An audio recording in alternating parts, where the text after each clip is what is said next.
Lakini kwanza ni taarifa za habari, nami Isabella Mwagodi. Ujerumani na Uingereza zinasema hazina mpango wa kuingilia vita dhidi ya Iran. Ujerumani ilisisitiza kuwa mzozo huo hauhusiani na NATO na haitapeleka zana za kijeshi kusaidia kukabiliana na kizuizi cha Iran katika lango la Hormuz ambalo ni la kimkakati. Waziri Mkuu wa Uingereza Keir Starmer alisema hataki kuvutwa ndani ya mzozo wa Mashariki ya Kati, lakini alisema London inashirikiana na washirika wake katika mpango wa kulinda njia hiyo muhimu ya bahari ambao hubeba sehemu kubwa ya mafuta na gesi duniani. Mapema Rais Trump alisema itakuwa gharama kubwa kwa NATO ikiwa washirika wake hawatahusika. Sisi Marekani husimama na NATO, lakini wao hawatusaidii na Ukraine. Kuna dhana kati yetu kwamba haituathiri sisi, lakini tumewasaidia. Itakuwa jambo la kufurahisha kuona ni nchi gani haitatusaidia katika juhudi ndogo sana ambayo ni kulinda tu mlango wa bahari. Waziri wa ulinzi wa Israel amesema kuwa Walebanon waliohama makazi yao kutokana na mashambulizi dhidi ya Hezbollah hawataruhusiwa kurejea nyumbani kwao hadi kaskazini mwa Israel itakapokuwa salama. Israel Katz alisema onyo lake lilielekezwa kwa wakazi waliokimbia kusini mwa Lebanon. Jeshi la Israel kwa sasa linatekeleza operesheni za ardhini dhidi ya kundi hilo linaloungwa mkono na Iran. Lebanon iliingizwa katika vita hivyo wiki mbili zilizopita wakati Hezbollah iliposhambulia Israel wakilipiza kisasi mauaji ya kiongozi mkuu wa Iran. Waziri wa mambo ya nje ya Kenya Musalia Mudavadi amesema kuwa Kenya imekubaliana na Urusi kwamba hakuna raia wake wengine watakaoingia upande wa Urusi nchini Ukraine kupigana katika vita hivyo. Tangazo hilo lilitolewa mjini Moscow baada ya mazungumzo na waziri wa mambo ya nje wa Urusi Sergei Lavrov, ambaye alisisitiza kuwa Wakenya walikuwa wamesaini mikataba ya kijeshi kwa hiari yao wenyewe. Hata hivyo, ripoti mbalimbali zinaashiria kuwa Wakenya wengi walihadaiwa kusaini mikataba hiyo ili kwenda kupigana. Idara ya ujasusi ya Kenya ilikadiria mwezi uliopita kuwa zaidi ya Wakenya 1,000 walikuwa tayari wamesajiliwa. His Excellency has conversed with us on the issue of the war. Rais wa Kenya amezungumza nasi kuhusu swala la maslahi ya Wakenya walio nchini Urusi na swa wale wanaoshiriki katika operesheni za kivita. Na ningependa kuweka wazi kwamba sasa tumekubaliana kuwa Wakenya hawatasajiliwa kupitia Wizara ya Ulinzi hapa Urusi. Through the Ministry of Defense, they'll no longer be eligible for enlisting. Unaendelea kusikiliza taarifa za habari kutoka idhaa ya Kiswahili ya BBC. Kambi kadhaa za kijeshi kaskazini mashariki mwa Nigeria zimeshambuliwa kwa wakati mmoja mapema asubuhi na watu wanaodhaniwa kuwa wanamgambo wa kijihadi. Shambulio moja lilielekezwa kwenye eneo lililo karibu na Maiduguri, jiji ambalo halijashuhudia ghasia za aina hiyo kwa miaka mingi. Inasadikiwa kuwa washambuliaji hao walikuwa wa kundi la Boko Haram au kundi lingine lenye uhusiano na ISIS. Inaripotiwa kuwa washambuliaji hao walidhibitiwa. Idadi ya majeruhi na vifo haijabainika wazi. Harakati za miaka 16 za wanamgambo hao za kutaka kuanzisha utawala wa Kiislamu nchini Nigeria zimesababisha vifo vya zaidi ya watu 40,000 na kuwafanya watu wapatao milioni 2 kukimbia makazi yao. Vatican imetangaza maelezo ya ziara ijayo ya Papa Leo barani Afrika. Ziara yake ya kwanza katika bara hilo tangu alipochaguliwa kushika wadhifa wa upapa mwaka jana. Taarifa zaidi na Sarafina Robi. Papa Leo atazuru Algeria, Cameroon, Angola na Equatorial Guinea. Ziara hiyo itaanza mjini Algiers ambapo Papa Leo atatembelea msikiti mkuu wa mji huo, mmoja wa misikiti mikubwa zaidi duniani, kwa lengo la kukuza umuhimu wa mazungumzo kati ya dini mbalimbali. Ziara yake katika nchi hiyo yenye idadi kubwa ya Waislamu itafanyika siku chache tu baada ya maadhimisho ya miaka 30 tangu kuuawa kwa watawa 7 wa Kikatoliki waliotekwa nyara wakati wa vita vya wenyewe kwa wenyewe nchini Algeria. Nchini Cameroon, Papa atasafiri chini ya ulinzi mkali kuelekea mji wa Bamenda, kitovu cha mgogoro wa muda mrefu wa silaha kati ya serikali na makundi yanayotaka kujitenga. Na kuna ripoti kwamba kikosi cha Sudan cha Rapid Support Forces kimeanzisha mashambulizi katika miji miwili kwenye eneo la Kordofan. RSF imetangaza kuwa imetoa tena mji wa Bara katika jimbo la Kordofan kaskazini ambao ulikuwa umechukuliwa na jeshi mapema mwezi huu. Katika jimbo la Kordofan kusini, jeshi la serikali limesema kuwa limezuia shambulio la RSF na washirika wake dhidi ya mji wa Diling. Miji hiyo miwili ni muhimu kimkakati kwa RSF ambayo inajaribu kuuzingira mji mji wa El Obeid, mji mkuu wa jimbo la Kordofan kaskazini unaopatikana katikati mwa miji hiyo miwili. Hii ni BBC. Taarifa ya habari za dunia imesomwa na Isabela Mwagodi. Matangazo haya ya Dira ya Dunia, msikilizaji, yanapatikana visiwani Zanzibar kupitia Zenji FM, nchini Tanzania ni Radio Free Africa na Radio Kwizera. Nchini Kenya ni Nyota FM na Gulf Radio, Uganda ni Radio Lira na Radio Paidha. Katika Jamhuri ya Kidemokrasia ya Kongo yasikilize kupitia Liza Del Radio na Radio Muungano Beni.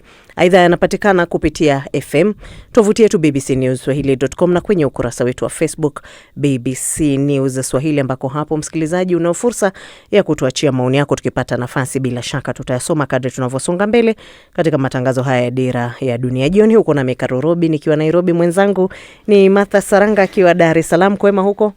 Kwema kabisa. Asante sana Karo Robi. Ujerumani na Uingereza zimesema hazijioni zikijitwisha wajibu mkubwa zaidi katika vita dhidi ya Iran. Ujerumani imesisitiza kuwa mzozo huo hauhusiani na jumuiya ya kujihami ya NATO na kuwa haitatuma zana za kijeshi kusaidia katika kufungua mlango wa bahari wa Hormuz uliofungwa na Iran. Waziri Mkuu wa Uingereza Keir Starmer amesema hataki nchi yake kutumbukizwa zaidi katika mzozo wa Mashariki ya Kati, lakini akaongeza kuwa nchi yake inashirikiana na washirika wake kuhusu kupata njia mwafaka ya kufungua tena mlango bahari wa Hormuz ambao ni njia muhimu ya kusafirisha mafuta na gesi duniani. Taarifa zaidi na Elizabeth Kazibure. Falme za Kiarabu na Umoja wa Ulaya zinasema zimekuwa zikikabiliana na mashambulizi mbalimbali ya makombora na ndege zisizo na rubani kutoka Iran. Moto umezuka kwenye ghala kubwa la mafuta mjini Fujairah, lakini mamlaka inasema moto huo umezimwa. Uwanja wa ndege wa kimataifa wa Dubai wenye shughuli nyingi duniani umeanza tena kurusha baadhi ya ndege baada ya ndege zisizo na rubani kusababisha moto kwenye tanki la mafuta lililokuwa karibu. Abu Dhabi, raia mmoja aliuawa na kombora, huku Iran ikiendelea kulenga nchi za Guba ikiwa kama hatua ya kulipiza kisasi dhidi ya mashambulizi ya Marekani na Israel. Saudi Arabia imeharibu zaidi ya ndege zisizo na rubani 60 za Iran usiku wa kuamkia leo. Mashambulizi zaidi yametokea Tehran, huku Israel ikisema inatekeleza wimbi jingine la mashambulizi. Awali, Rais Donald Trump ameionya NATO na kusema inakabiliana na taswira mbaya sana ya baadaye ikiwa wanachama hawataisaidia Marekani. Tunazungumza na nchi mbalimbali kuhusu kushirikiana kusimamia usalama wa milango bahari, kwa sababu bila kufanya hivyo, kama unavyojua, sisi hatupati mafuta mengi sana, labda 1% au 2% tu. Lakini kwa mfano, China hupata karibu 90% ya mafuta yake kupitia mlango bahari wa Hormuz. Kwa hiyo itakuwa ni vizuri kama nchi nyingine zitashirikiana nasi kusimamia usalama wa eneo hilo.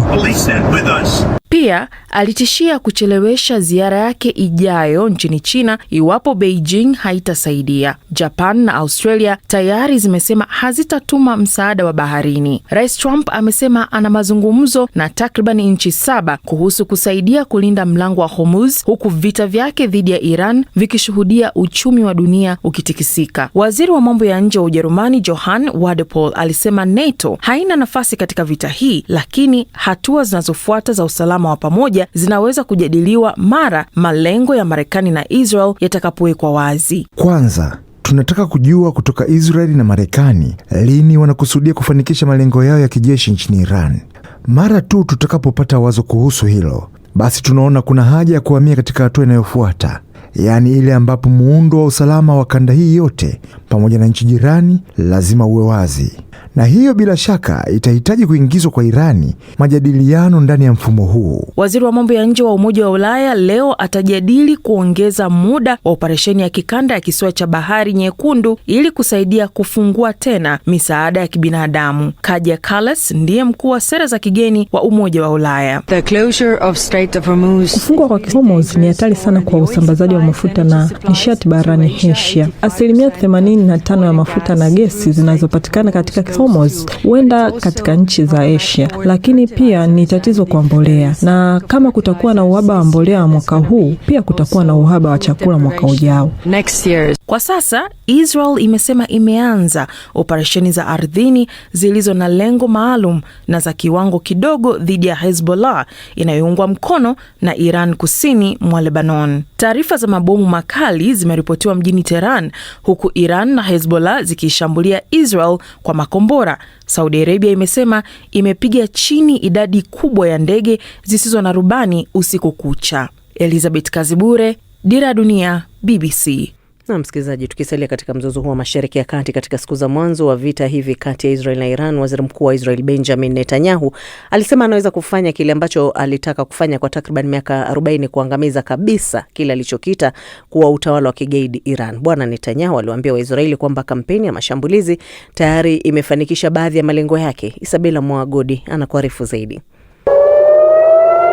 Waziri Mkuu wa Israel anasema vita hivi tayari vimebadilisha Mashariki ya Kati na nguvu ya Israel ndani yake, hata wakati makombora ya Iran yanapoendelea kurushwa yakijaribu kupiku mifumo ya ulinzi wa anga ya Israel mchana na usiku. Israel imekuwa ikipanga vita dhidi ya Iran kwa miongo kadhaa sasa. Nimrod Shefa ni jenerali mstaafu wa jeshi la anga la Israel na mgombea upinzani. Anasema ushindi utategemea kurejesha akiba ya Iran ya uranium iliyoratibiwa kwa kiwango cha juu. Iran imekuwa dhaifu zaidi sasa. Hii ni kweli. Wamepoteza jeshi la anga, wamepoteza ulinzi wa anga, wamepoteza uwezo wao mwingi wa makombora ya balistiki, wamepoteza jeshi la majini na wamepoteza rasilimali nyingi sana.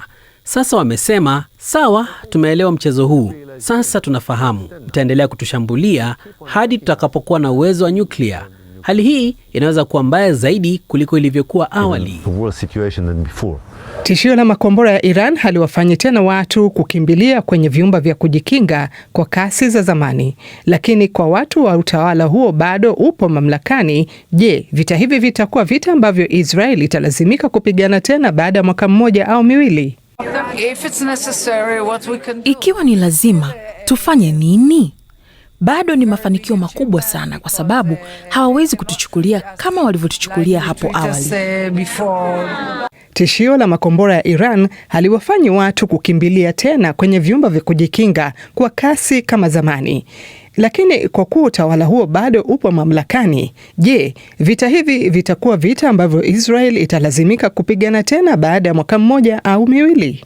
Israel, nchi ndogo stahimilivu yenye mfumo wake wa bei ya mafuta, inapigana ikiwa sambamba na mshirika ambaye ni nchi yenye nguvu kubwa duniani, inahofia gharama za nishati na vita vya muda mrefu. Malengo ya muda wa vita unaweza kuanza kutofautiana.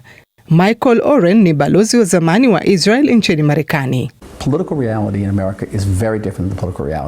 Uhalisia wa kisiasa nchini Marekani ni tofauti sana na uhalisia wa kisiasa wa hapa. Na maanisha Netanyahu, hata watu wanaomchukia bwana Netanyahu katika upinzani wako nyuma yake kidete.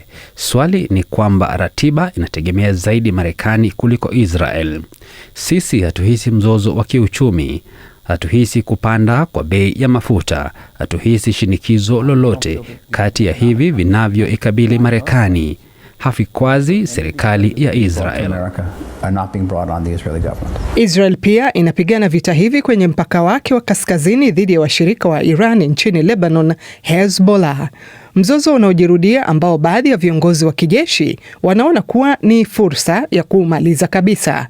Vikosi vya Israel vimeendelea kukusanyika mpakani huku kukiwa na mazungumzo ya uvamizi mkubwa wa ardhini. Luteni Kanali Nadav Shoshani ni msemaji wa jeshi la ulinzi la Israel. Hivi sasa tunaangalia tishio la haraka. Baadaye kuna mchakato wa kuipokonya silaha Hezbollah. Inaweza kuwa mchakato wa kidiplomasia au mchakato wa kijeshi au mchanganyiko wa yote mawili. Lakini nadhani nchi za kanda hii na nchi za nje, Marekani, Ufaransa ikiwemo Uingereza, zinakubaliana kuwa Hezbollah inahitaji kupokonywa silaha kwa njia moja au nyingine. Hadi sasa, nguvu za kijeshi za Israel huko Gaza, Lebanon na Iran zimedhibiti tishio, lakini hazijatatua migogoro hiyo. Isabela Mogodi, Dira ya Dunia, BBC.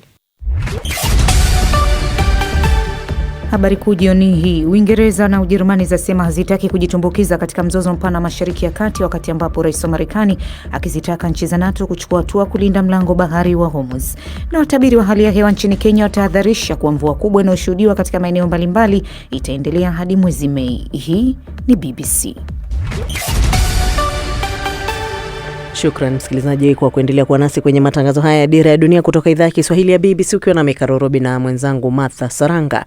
Tukisonga mbele, waziri wa mambo ya nje wa Kenya Musalia Mudavadi amesema nchi yake imefikia makubaliano na Urusi kuwa hakuna raia wake zaidi watakopigana katika vita vya Urusi nchini Ukraine. Tangazo hilo ni kufuatia mkutano kati ya bwana Mudavadi na mwenyeji wake waziri wa mambo ya nje wa Urusi Sergei Lavrov uliofanyika leo mjini Moscow. Bwana Lavrov amesisitiza kuwa Wakenya walovitani walitia saini mikataba kwa hiari yao wenyewe kujiunga na jeshi la Urusi. Robert Kipto na taarifa hii.